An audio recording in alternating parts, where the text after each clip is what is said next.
ਅੱਜ ਫਿਰ ਦੁੱਧ ਦਾ ਲੰਗਰ ਲਾ ਲਿਆ। ਜੇ ਕਿਤੇ ਨੈਸ਼ਨਲ ਮੀਡੀਆ ਵਾਲੇ ਕਵਰ ਕਰਕੇ ਲੈ ਕੇ ਉਹਨਾਂ ਨੇ ਕਹਿਣਾ ਤਾਂ ਸਿੱਧਾ ਦੁੱਧ ਹੀ ਪੀਂਦੇ ਆ।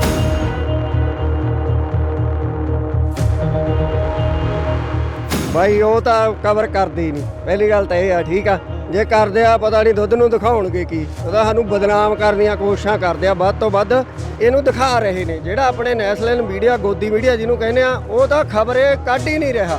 ਉਹਦਾ ਐਂ ਕਹੀ ਜਾਂਦੇ ਕਿਸੇ ਤੇ ਵੀ ਭਿੰਡਰਾਂ ਵਾਲੇ ਦੀ ਫੋਟੋ ਕਰਕੇ ਕਹਿ ਦਿੰਦੇ ਨੇ ਵੀ ਇਹ ਆਹ ਦੇਖੋ ਕਿਸਾਨ ਨਹੀਂ ਹੈਗੇ, ਕਿਸਾਨਾਂ 'ਚ ਅੱਤਵਾਦੀ ਨੇ। ਉਹ ਜਿਹੜਾ ਮੀਡੀਆ ਉਹ ਤਾਂ ਦੂਜੇ ਲੋਟ ਹੀ ਕਰੀ ਜਾਂਦਾ। ਕੱਲ ਪਰਸੋਂ ਦੀ ਇੱਕ ਦੇਖਿਆ ਆਪਣੇ ਨਾ ਇਹਨਾਂ ਦਾ ਬੀਜੇਪੀ ਵਾਲਿਆਂ ਦਾ ਵਾ ਉੱਥੇ ਜੇ ਰੱਖਦਾ ਹੁੰਦਾ ਆਪਣੇ ਜਵਾਬ ਜੇ, ਤੇ ਉਹ ਕਿਸਾਨ ਬਣਿਆ ਬੈਠਾ ਉਹ ਚੈਨਲ ਤੇ ਆਪਦੇ ਕੁਲਦੀਪ ਆਦਾ ਨਾ ਧਾਲੀਵਾਲ, ਉਹ ਕਿਸਾਨ ਬਣਿਆ ਬੈਠਾ ਵੀ ਤੈਨੂੰ ਤਾਂ ਕਿਸਾਨ ਤਾਂ ਹੈ ਨਹੀਂ। ਹਰ ਇੱਕ ਚੈਨਲ ਤੇ ਤਾਂ ਤੂੰ ਬੀਜੇਪੀ ਦਾ ਪ੍ਰਚਾਰ ਕਰਦਾ ਵਾ। ਅੱਜ ਤੱਕ ਤੇ ਕਿਸਾਨ ਬਣ ਗਿਆ, ਆਪ ਹੀ ਕਿਸਾਨ ਬਣ ਜਾਂਦੇ, ਆਪ ਹੀ ਫੈਸਲੇ ਕਰੀ ਜਾਂਦੇ ਨੇ। ਇਹ ਬੀਜੇਪੀ ਜਾਣੀ ਦੀ ਊਂ ਤਾਂ ਡਰੀ ਵੀ ਆ। ਸਤਿ ਸ਼੍ਰੀ ਅਕਾਲ ਜੀ, ਤੁਸੀਂ ਦੇਖ ਰਹੇ ਹੋ ਇੰਡੋਸ ਟੀਵੀ ਆਸਟ੍ਰੇਲੀਆ ਤੇ ਮੈਂ ਹਾਂ ਗੁਰਇਕਬਾਲ ਸਿੰਘ। ਅੱਜ ਅਸੀਂ ਜ਼ਿਲ੍ਹਾ ਬਰਨਾਲਾ ਦੇ ਵਿੱਚ ਖੜੇ ਆ, ਜਿੱਥੇ ਕਿ ਕਿਸਾਨ ਮਹਾਪੰਚਾਇਤ ਜਿਹੜੀ ਚੱਲ ਰਹੀ ਹੈ ਤੇ ਇਸ ਮਹਾਪੰਚਾਇਤ ਦੇ ਵਿੱਚ ਦੁੱਧ ਦੇ ਲੰਗਰ ਜਿਹੜੇ ਕਿ ਨੈਸ਼ਨਲ ਮੀਡੀਆ ਨੂੰ ਮੈਨੂੰ ਲੱਗਦਾ ਕਿ ਬਹੁਤ ਜ਼ਿਆਦਾ ਚੁੱਭਦੇ ਆ। ਸਾਡੇ ਦੁੱਧ ਦਹੀਂ ਤੇ ਘਿਓ ਦੇ ਲੰਗਰ ਜਾਂ ਪੀਜ਼ਾ ਦੇ ਲੰਗਰ ਉਹ ਕਿਤੇ ਨਾ ਕਿਤੇ ਮੋਦੀ ਸਰਕਾਰ ਨੂੰ ਵੀ ਚੁੱਭਦੇ ਆ ਤੇ ਜ਼ਿਆਦਾ ਨੈਸ਼ਨਲ ਮੀਡੀਆ ਨੂੰ ਚੁੱਭਦੇ ਆ। ਅੱਜ ਫਿਰ ਦੁੱਧ ਦਾ ਲੰਗਰ ਲਾ ਲਿਆ। ਜੇ ਕਿਤੇ ਨੈਸ਼ਨਲ ਮੀਡੀਆ ਵਾਲੇ ਕਵਰ ਕਰਕੇ ਲੈ ਕੇ ਉਹਨਾਂ ਨੇ ਕਹਿਣਾ ਤਾਂ ਸਿੱਧਾ ਦੁੱਧ ਹੀ ਪੀਂਦੇ ਆ।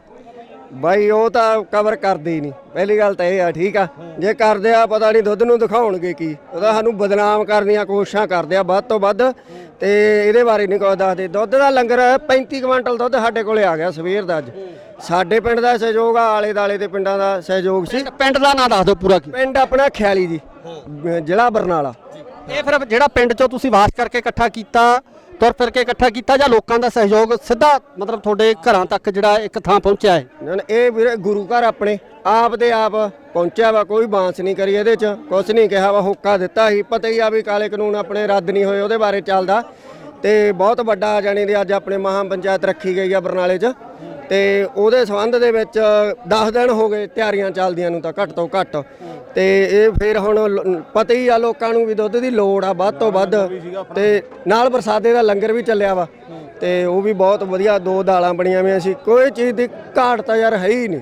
ਇਹਦਾ ਜਿਉਂ-ਜਿਉਂ ਲੰਬਾ ਹੁੰਦਾ, ਜਿਉਂ-ਜਿਉਂ ਕਿ ਨਿੱਖਰ ਕੇ ਲੋਕ ਮੂਹਰੇ ਆ ਰਹੇ ਆ। ਦਾਣ ਵਾਲੀ ਤਾਂ ਕੋਈ ਇਹਦੇ ਵਿੱਚ ਹੈ ਹੀ ਨਹੀਂ, ਵਰਤਾਇਆ ਨਹੀਂ ਜਾਂਦਾ। ਹੁਣ ਐ ਸਮਝ ਲਾ ਹੱਥੋਂ ਬਚਿਆ ਪਿਆ ਵਾ। 4 ਵੱਜਣ ਵਾਲੇ ਆ, ਸਵੇਰ ਦੇ 10 ਵਜੇ ਦੇ ਲੱਗੇ ਪਿਆ ਬਸ। ਕਿੰਨੀ ਕੁਆਂਟੀਟੀ 'ਚ ਦੁੱਧ ਸੀਗਾ? ਥੋੜਾ ਆਈਡੀਆ ਜਾ ਵੀ ਕਿੰਨਾ ਦੁੱਧ ਆਇਆ ਸੀ ਤੇ ਕਿੰਨਾ ਹੁਣ ਤੱਕ ਲੱਗ ਗਿਆ? ਸਾਡੇ ਕੋਲੇ ਜਾਣੀ ਦੀ ਮੋਟਾ ਜਿਹਾ ਹਿਸਾਬ ਆ, 35 ਕੁਇੰਟਲ ਦੁੱਧ, 3500 ਲੀਟਰ ਦੁੱਧ ਹੋਊਗਾ। ਕਿੰਨਾ ਖਪਤ ਕਿੰਨੀ ਹੋਊਗੀ ਜਿਹੜਾ ਇੱਥੇ? ਤੁਸੀਂ ਵੱਧ ਤੋਂ ਵੱਧ 3-350 ਲੀਟਰ ਦੁੱਧ ਰਹਿੰਦਾ ਸਾਰਾ ਲੱਗ ਗਿਆ। ਹਾਲੇ ਘੰਟਾ 1.5 ਘੰਟਾ ਹੋਰ ਚੱਲੂਗਾ, ਕੁਛ ਨਹੀਂ ਰਹਿਣਾ ਜਾਣੀ ਦੀ। ਸਾਰਾ ਇਹ ਖਤਮ ਹੋ ਜੂਗਾ ਇੱਥੇ। ਜਿਹੜਾ ਇਹ ਦੁੱਧ ਦੀ ਸੇਵਾ ਹੈ, ਇਹ ਤੁਹਾਡੇ ਇਕੱਲੇ ਪਿੰਡ ਵੱਲੋਂ ਆ ਜਾਂ ਹੋਰ ਆਸੇ-ਪਾਸੇ ਦੇ ਪਿੰਡਾਂ ਦਾ ਸਹਿਯੋਗ ਵੀ ਤੁਹਾਨੂੰ ਮਿਲਿਆ? ਪਹਿਲਾਂ ਤਾਂ ਵੀਰੇ ਆਪਣੇ ਪਿੰਡ ਕੰਨੀ ਹੋਈ ਸੀ ਪ੍ਰਸਾਦੇ ਦਾ ਲੰਗਰ ਤੇ ਦੁੱਧ ਦਾ ਲੰਗਰ। ਤੇ ਜਦੋਂ ਅਸੀਂ ਆਏ ਆ ਆਪ ਮਹਾਰੇ ਲੋਕ ਜਾਣੀ ਦੀ ਸਾਡੇ ਕੋਲੇ ਕੈਨਾਂ ਦੇ ਕੈਨ ਲੈ ਕੇ ਆਏ ਨੇ ਵੀ ਤੁਹਾਡਾ ਭਾਈ ਦੁੱਧ ਦਾ ਲੰਗਰ ਚੱਲਦਾ, ਵੀ ਸਾਡੀ ਵੀ ਸੇਵਾ ਇੱਥੇ ਕਰ ਲਓ। ਕਿਉਂਕਿ ਸਾਡੇ ਕੋਲੇ ਭੱਠੀ ਜਗਾੜ ਮੁੰਡੇ ਪਿੰਡ ਦੇ ਸੇਵਾਦਾਰ ਵਾਹਵਾ ਸੀ, ਤਾਂ ਕਰਕੇ ਸਾਡੇ ਕੋਲੇ ਦੁੱਧ ਆਲੇ ਦਾਲੇ ਪਿੰਡਾਂ ਚੋਂ ਵੀ, ਬਰਨਾਲੇ ਦੇ ਜਿੰਨੇ ਪਿੰਡ ਆਲੇ ਦਾਲੇ ਦੇ, ਉੱਥੋਂ ਵੀ ਦੁੱਧ ਬਹੁਤ ਆਇਆ। ਬਈ ਲਖੀਮਪੁਰ ਖੀਰੀ ਦੇ ਵਿੱਚ ਜਿਹੜੀ ਘਟਨਾ ਵਾਪਰੀ, ਆਪਾਂ ਨੂੰ ਸਾਰਿਆਂ ਨੂੰ ਪਤਾ ਸੀ, ਸੋਸ਼ਲ ਮੀਡੀਆ ਸਾਰੇ ਵਰਤਦੇ ਆ ਹਨਾ। ਮੈਂ ਕਹਿੰਦਾ ਬਹੁਤ ਮੰਦਭਾਗੀ ਘਟਨਾ ਹੈ ਕਿ ਇਸ ਤਰ੍ਹਾਂ ਸ਼ਾਂਤਮਈ ਤਰੀਕੇ ਨਾਲ ਜਾਂਦੇ ਹੋਏ ਕਿਸਾਨਾਂ ਦੇ ਉੱਪਰ ਮਗਰੋਂ ਜੀਪ ਚੜਾ ਕੇ ਦਰੜਤਾ। ਉਸ ਘਟਨਾ ਬਾਰੇ ਕੀ ਕਹਿਣਾ? ਇਹ ਘਟਨਾ ਦਾ ਵੀਰੇ ਜਿੰਨੀ ਨਿੰਦਣਯੋਗ ਆ ਜਾਣੀ ਦੀ ਉਦੋਂ ਘਾਟਾ ਬਣਦੇ। ਨਿੰਦੀ ਜਾਵੇ ਜਾਂ ਬੰਦਾ ਤਾਂ ਵੀ ਅਗਲਾ ਕਹਿੰਦਾ ਨਹੀਂ, ਪਰਵਾਹੀ ਹੋਣੀ ਨਹੀਂ। ਜਿਹੜੀਆਂ ਆਪਣੇ ਉੱਥੇ ਮੌਤਾਂ ਹੋ ਗਈਆਂ, ਉਹ ਵੀਡੀਓ ਦਾ ਆਪਾਂ ਦੇਖਦੇ ਹਾਂ, ਉਹਦੇ ਵਿੱਚ ਕਿਸਾਨ ਜਮਾਂ ਸ਼ਾਂਤੀਪੂਰ ਜਾਂਦੇ ਨੇ। ਤੇ ਉਹ ਮਗਰੋਂ ਜਿਹੜਾ ਆਪਣੇ ਉਹ ਮਿਸਰੇ ਦਾ ਮੁੰਡਾ ਕਹਿੰਦੇ ਆ ਵੀ ਉਹਨੇ ਆ ਕੇ ਗੱਡੀ ਚਾੜੀ ਆ, ਤੇ ਫਿਰ ਵੀਡੀਓ 'ਚ ਕਿਵੇਂ ਖਿਲਰਦੇ ਆ ਲੋਕ, ਜਾਣੀ ਦੀ ਦੇਖੇ ਨਹੀਂ ਜਾਂਦੇ ਯਾਰ। ਉਹ ਵੀ ਵੀਰੇ ਆਪਣੇ ਨਾ ਜਿਵੇਂ ਚੱਲ ਪਈ ਗੱਲ। ਹੁਣ ਤੁਸੀਂ ਛੋਡੇ ਵਰਗੇ ਨੌਜਵਾਨਾਂ ਦਾ ਬਹੁਤ ਧੰਨਵਾਦ ਆ, ਜਿਹੜੇ ਮੁੰਡੇ ਇਹਨੂੰ ਦਿਖਾ ਰਹੇ ਨੇ। ਜਿਹੜਾ ਆਪਣੇ ਨੈਸ਼ਨਲ ਮੀਡੀਆ ਗੋਦੀ ਮੀਡੀਆ ਜਿਹਨੂੰ ਕਹਿੰਦੇ ਆ, ਉਹ ਤਾਂ ਖਬਰ ਇਹ ਕੱਢ ਹੀ ਨਹੀਂ ਰਿਹਾ। ਉਹਦਾ ਐਂ ਕਹੀ ਜਾਂਦੇ ਕਿਸੇ ਤੇ ਵੀ ਭਿੰਡਰਾਂ ਵਾਲੇ ਦੀ ਫੋਟੋ ਕਰਕੇ ਕਹਿ ਦਿੰਦੇ ਨੇ ਵੀ ਇਹ ਆਹ ਦੇਖੋ ਕਿਸਾਨ ਨਹੀਂ ਹੈਗੇ, ਕਿਸਾਨਾਂ 'ਚ ਅੱਤਵਾਦੀ ਨੇ। ਉਹ ਜਿਹੜਾ ਮੀਡੀਆ ਉਹ ਤਾਂ ਦੂਜੇ ਲੋਟ ਹੀ ਕਰੀ ਜਾਂਦਾ। ਕੱਲ ਪਰਸੋਂ ਦੀ ਇੱਕ ਦੇਖਿਆ ਆਪਣੇ ਨਾ ਇਹਨਾਂ ਦਾ ਬੀਜੇਪੀ ਵਾਲਿਆਂ ਦਾ ਵਾ ਉੱਥੇ ਰੱਖਦਾ ਹੁੰਦਾ ਆਪਣੇ ਜਵਾਬ ਜੇ, ਤੇ ਉਹ ਕਿਸਾਨ ਬਣਿਆ ਬੈਠਾ ਉਹ ਚੈਨਲ ਤੇ ਆਪਦਾ ਕੁਲਦੀਪ ਆਦਾ ਨਾ ਧਾਲੀਵਾਲ ਉਹ ਕਿਸਾਨ ਬਣਿਆ ਬੈਠਾ ਵੀ ਤੈਨੂੰ ਤਾਂ ਕਿਸਾਨ ਤਾਂ ਹੈ ਨਹੀਂ, ਹਰ ਇੱਕ ਚੈਨਲ ਤੇ ਤਾਂ ਤੂੰ ਬੀਜੇਪੀ ਦਾ ਪ੍ਰਚਾਰ ਕਰਦਾ ਵਾ। ਅੱਜ ਤੱਕ ਤੇ ਕਿਸਾਨ ਬਣ ਗਿਆ, ਆਪ ਹੀ ਕਿਸਾਨ ਬਣ ਜਾਂਦੇ, ਆਪ ਹੀ ਫੈਸਲੇ ਕਰੀ ਜਾਂਦੇ ਨੇ। ਇਹ ਬੀਜੇਪੀ ਜਾਣੀ ਦੀ ਊਂ ਤਾਂ ਡਰੀ ਵੀ ਆ, ਇਹਨਾਂ ਦਾ ਸਫਾਇਆ ਯੂਪੀ 'ਚੋਂ ਵੀ ਤੈਅ ਹੋ ਗਿਆ, ਪੰਜਾਬ 'ਚ ਤਾਂ ਪਹਿਲਾਂ ਹੋਇਆ ਵੀ ਗਿਆ। ਜਾਣੀ ਇਹਨਾਂ ਨੂੰ ਹੁਣ ਜਾਣੀ ਸੋਚਦੀ ਨਹੀਂ ਗੱਲ ਵੀ ਇਹ ਕਿੱਧਰ ਨੂੰ ਜਾਈਏ, ਤੇ ਜਾਣੀ ਹੱਫਲੇ ਫਿਰਦੇ ਆ ਪੂਰੇ। ਨਹੀਂ ਆਪਣਾ ਜਿਹੜਾ ਇਨਸਾਫ ਆ ਜਿਹੜਾ ਲਖੀਮਪੁਰ ਦਾ ਜਿਹੜਾ ਇਨਸਾਫ ਹੈ, ਕਿਉਂਕਿ ਬੜੇ ਛੋਟੀ ਉਮਰ ਦੇ ਮੁੰਡੇ ਸੀ, ਉਹ ਨੌਜਵਾਨ ਮੁੰਡੇ ਸੀ, 20-20 ਸਾਲ ਦੀ ਉਮਰ ਜਿਹੜੀ ਉਹਨਾਂ 'ਚੋਂ ਦੱਸੀ ਜਾ ਰਹੀ ਆ ਕੁਝ ਦੀ ਸੀਗੀ। ਇੱਕ ਪੱਤਰਕਾਰ ਦੀ ਜਿਹੜੀ ਮੌਤ ਹੋਈ ਆ ਰਮਨ ਦੀ, ਤਾਂ ਕੀ ਲੱਗਦਾ ਕਿ ਸਰਕਾਰ ਉੱਥੇ ਬੀਜੇਪੀ ਦੀ ਆ, ਪੁਲਿਸ ਉਹਨਾਂ ਦੇ ਕੰਟਰੋਲ 'ਚ ਹੈ, ਕਿ ਅਸੀਂ ਇੰਨਾ ਦਬਾਅ ਬਣਾ ਸਕਾਂਗੇ ਵੀ ਸਾਨੂੰ ਉਹਨਾਂ ਨੌਜਵਾਨਾਂ ਦੀਆਂ ਮੌਤਾਂ ਦਾ ਇਨਸਾਫ ਮਿਲ ਜੂਗਾ? ਦਬਾਅ ਤਾਂ ਵੀਰੇ ਬਣੂਗੇ, ਕਿਉਂਕਿ ਜਿਹੜੇ ਲੋਕਾਂ ਦੀ ਏਕਤਾ ਹੁੰਦੀ ਆ ਸਾਰਾ ਕੁਝ ਇਹਦੇ ਵਿੱਚ ਹੀ ਆ। ਬੀਜੇਪੀ ਪੂਰੀ ਡਰੀ ਵੀ ਆ, ਇਹਦੇ 'ਚ ਕੋਈ ਦਵਰ ਹੈ ਨਹੀਂ। ਜਾਣੀ ਦੀ ਆਪਣੇ ਭੋਗ ਤੱਕ ਦਾ ਕਿਸਾਨਾਂ ਨੇ ਉਹਨਾਂ ਨੂੰ ਸਮਾਂ ਦਿੱਤਾ ਵਾ। ਕੱਲ ਕਹਿੰਦੇ ਆ ਵੀ ਉਹ ਤੇ ਮਾੜੀ ਮੋਟੀ ਜਾਂਚ ਜੀ ਤਾਂ ਹੋਈ ਆ, ਪਰ ਜਿੰਨਾ ਚਿਰ ਉਹਨੂੰ ਆਪਣੇ ਉਹਦਾ ਅਸਤੀਫਾ ਨਹੀਂ ਦਿੰਦਾ ਮੰਤਰੀ, ਉਹਨਾਂ ਚਿਰ ਜਾਣੀ ਦੀ ਐਂ ਹੁੰਦਾ ਵੀ ਥੋੜਾ ਜਿਹਾ ਔਖਾ ਵਾ। ਪਰ ਮੁਸ਼ਕਲ ਹੈ ਨਹੀਂ ਵੀ ਨਾ ਮੁਮਕਿਨ ਨਹੀਂ ਕੋਈ ਕੰਮ ਵੀ ਨਹੀਂ ਹੋਣਾ, ਹੋਊਗਾ ਹੀ ਹੋਊਗਾ। ਉਹ ਮੁੰਡੇ ਵੀਰੇ ਦੇਖੇ ਨਹੀਂ ਜਾਂਦੇ, ਉਹ ਇੰਨੀ ਉਹਨਾਂ ਦੀ ਉਮਰ ਘੱਟ ਆ।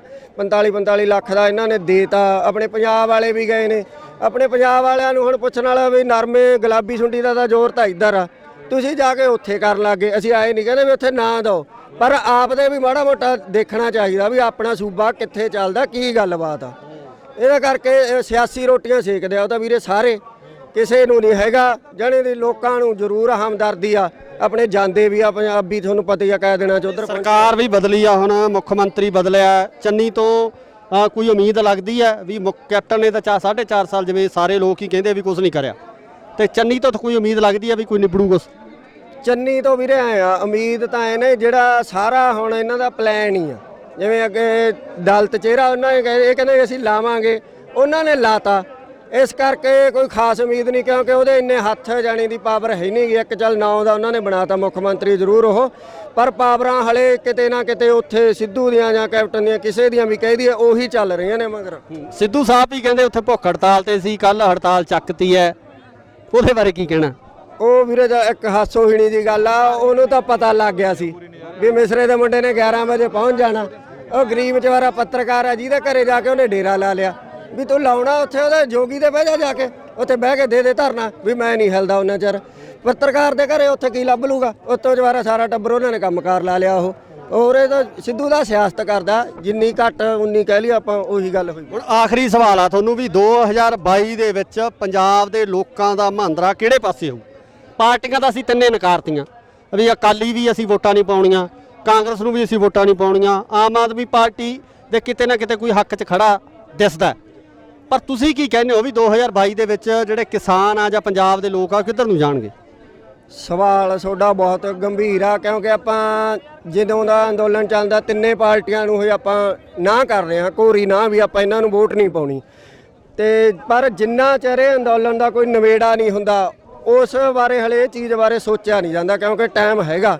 ਪਰ ਮੇਰੀ ਇਹੀ ਤੁਹਾਡੇ ਮਾਧਿਅਮ ਰਾਹੀਂ ਕਹਿਣ ਦੀ ਅਪੀਲ ਆ ਵੀ 22 'ਚ 22 ਬਣ ਕੇ ਜਵਾਬ ਦਿਓ, ਤਾਂ ਕਿ ਸਰਕਾਰ ਕੋਈ ਚੰਗੀ ਆਵੇ, ਪਤਾ ਲੱਗੇ ਕਿ ਹਲੇ ਸਮਾਂ ਹੈਗਾ ਇਹਦੇ ਤੇ। ਜੇ ਆਪਾਂ ਹੁਣੀ ਉਧਰ ਨੂੰ ਹੋ ਗਏ ਤਾਂ ਸਾਡਾ ਜਿਹੜਾ ਸੰਘਰਸ਼ ਚੱਲਦਾ ਉਧਰਲਾ ਧਿਆਨ ਉਧਰ ਚਲਿਆ ਜਾਊਗਾ। ਇਸ ਕਰਕੇ ਵੀ 22 ਬਾਰੇ ਹਲੇ ਸੋਚਿਆ ਨਹੀਂ, ਜਾਣੀ ਦੀ ਜਦੋਂ 22 ਆਊਗੀ ਵੀ ਉਹਦੇ ਇਹਨਾਂ ਨੂੰ ਜਵਾਬ ਜ਼ਰੂਰ ਦੇਵਾਂਗੇ। ਇਹੋ ਜਿਹੀ ਕੋਈ ਗੱਲ ਨਹੀਂ ਵੀ ਨਹੀਂ ਜਵਾਬ ਦੇਵਾਂਗੇ। ਸੋ ਇਹ ਖਿਆਲੀ ਪਿੰਡ ਦੇ ਨੌਜਵਾਨ ਨੇ ਜਿਨ੍ਹਾਂ ਵੱਲੋਂ ਇੱਥੇ ਦੁੱਧ ਦੇ ਜਿਹੜੇ ਲੰਗਰ ਆ ਉਹ ਲਗਾਏ ਗਏ ਆ, ਤੇ ਨਾਲ ਹੀ ਨਾਲ ਇੱਥੇ ਲੰਗਰ ਪ੍ਰਸ਼ਾਦਾ ਜਿਹੜਾ ਇੱਥੇ ਤਿਆਰ ਕੀਤਾ ਗਿਆ। ਸੋ ਇਸੇ ਤਰ੍ਹਾਂ ਦੇ ਇਹ ਨੌਜਵਾਨਾਂ ਦੀ ਡੈਡੀਕੇਸ਼ਨ ਦੀ ਲੋੜ ਆ, ਕਿਉਂਕਿ ਜਦੋਂ ਇੰਨੇ ਵੱਡੇ ਇਕੱਠ ਹੁੰਦੇ ਆ ਤੇ ਇਹਨਾਂ ਇਕੱਠਾਂ ਦੇ ਵਿੱਚ ਚਾਹ ਪਾਣੀ ਤੇ ਲੰਗਰ ਪ੍ਰਸ਼ਾਦੇ ਦਾ ਪ੍ਰਬੰਧ ਆ ਜਿਹੜਾ ਉਹ ਲਾਜ਼ਮੀ ਹੁੰਦਾ। ਨੌਜਵਾਨਾਂ ਨੂੰ ਦਾਤ ਦੇਣੀ ਬਣਦੀ ਆ, ਪਿੰਡ ਨੂੰ ਦਾਤ ਦੇਣੀ ਬਣਦੀ ਆ, ਜਿਨ੍ਹਾਂ ਨੇ ਇਸ ਇਕੱਠ ਨੂੰ ਸਾਂਭ ਕੇ ਇਸ ਤਰ੍ਹਾਂ ਦੇ ਲੰਗਰ ਲਗਾਏ ਆ। ਜੁੜੇ ਰਹੋ ਇੰਡੋਸ ਟੀਵੀ ਆਸਟ੍ਰੇਲੀਆ ਨਾਲ। ਧੰਨਵਾਦ।